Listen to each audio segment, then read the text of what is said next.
Bom, eu quero compartilhar com você como é feito a estrutura básica do balanço patrimonial e da demonstração do resultado do exercício, tá? Se você ainda não conhece esse termo contábil, dos principais livros de contabilidade, para você que quer começar a investir, é muito importante você conhecer essas duas demonstrações, tá? Aqui eu vou falar de maneira bem simples para ajudar você a fazer a leitura, né, do balanço patrimonial.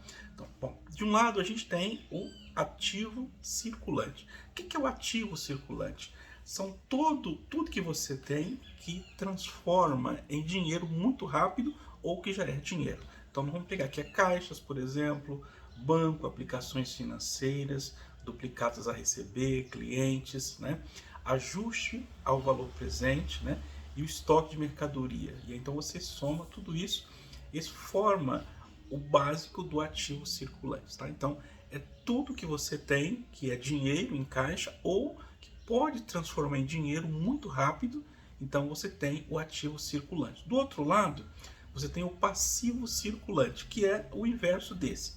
O passivo circulante são contas exigíveis, né? Ou seja, você tem que pagar. Então, se você pegar, por exemplo, duplicatas a pagar, ou seja, fornecedores, por exemplo, salários a pagar, né, de funcionários, por exemplo, contas a pagar que você tem, a conta do dia a dia da companhia, são contas exigíveis, né? Impostos a recolher de mercadoria, empréstimos que você tem feito pela empresa, então você forma o passivo circulante, tá? Então, de um lado, você tem o ativo circulante, que são todo o que você tem de caixa ou mercadorias que pode transformar em dinheiro, duplicados a receber, né, que pode transformar em dinheiro em período médio de até um ano, né, por exemplo. Então, quando você faz uma subtração do ativo circulante menos o passivo circulante, você sabe se você tem capital de giro suficiente para pagar todas as despesas da empresa no período de um ano, por exemplo.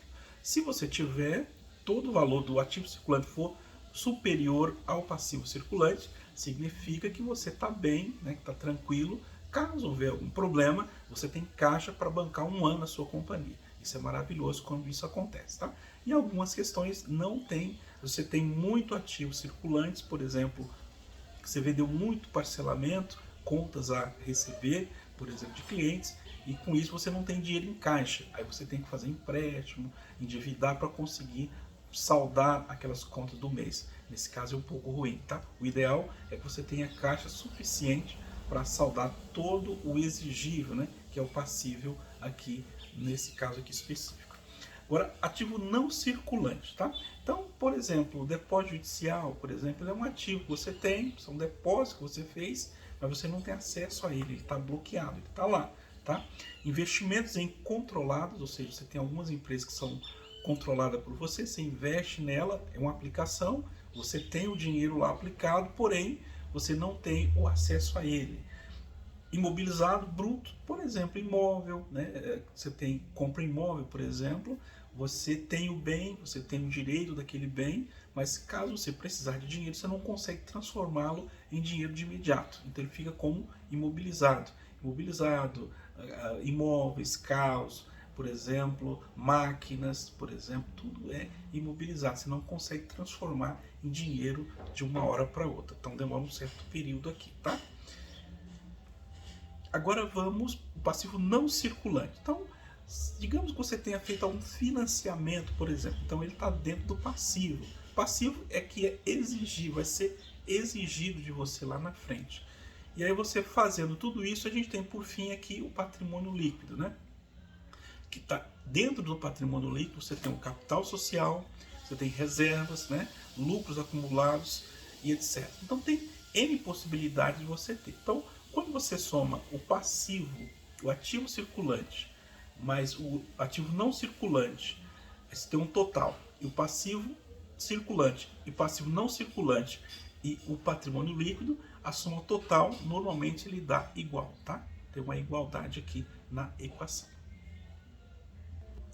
Então, só fazendo um resumo, o balanço patrimonial é uma demonstração de extrema importância. É a primeira coisa que o investidor precisa dar uma olhada é no balanço patrimonial para ele entender como está a situação financeira da companhia. Se ela está endividada, se ela tem bastante patrimônio, se ela tem nos últimos anos gerado lucros, né? Então é uma foto da realidade atual da companhia, tá?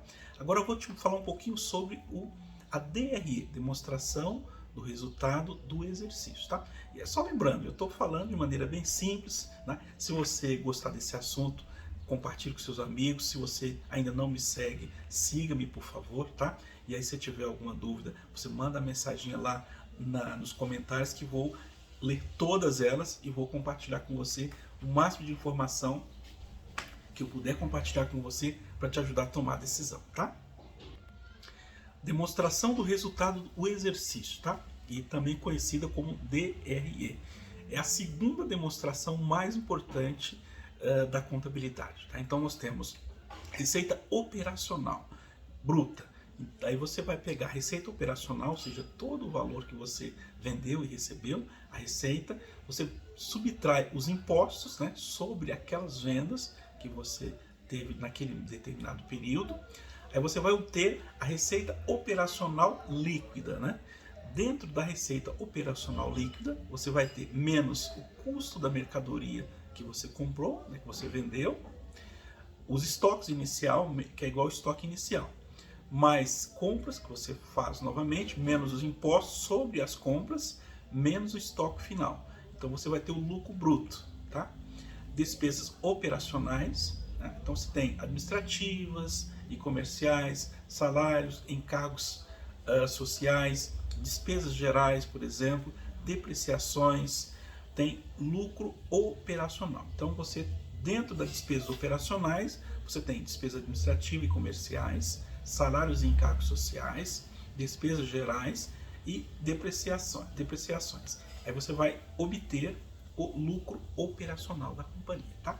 O lucro operacional é muito importante, porque esse lucro aqui vai determinar para você se é uma empresa que ela consegue gerar dentro da operação do negócio, se ela consegue gerar bons fluxos de caixa e que possa remunerar os acionistas, os sócios capitalistas da empresa, tá?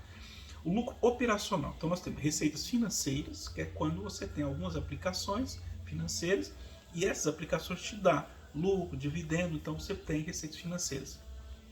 Despesas financeiras são quando você tem dívidas, né, que você fez algum financiamento, aí tem o custo do dinheiro, tem o acréscimo, por exemplo, do custo daquele financiamento que você tem, mais o valor, o ajuste, né, do valor anterior, menos o valor presente atual, que tem equivalência patrimonial. Aí você vai ter o lucro antes do imposto, né? Então, fazendo essa continha, você subtrai, você vai ter o lucro, o imposto sobre o lucro.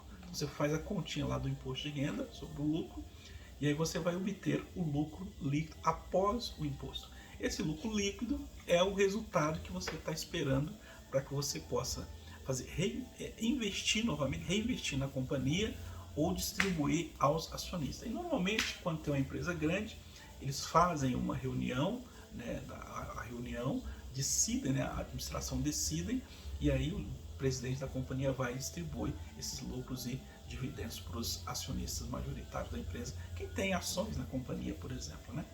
Então, essas demonstrações, eu falei para você um pouquinho, bem vaga, bem assim, raso, né, sem aprofundar um pouquinho mais, porque o vídeo é bem curtinho, mas se você tiver interesse nesse tipo de assunto, eu peço a você que mande a mensagem lá nos comentários, que aí eu darei a você todas as informações que você precisar, tá?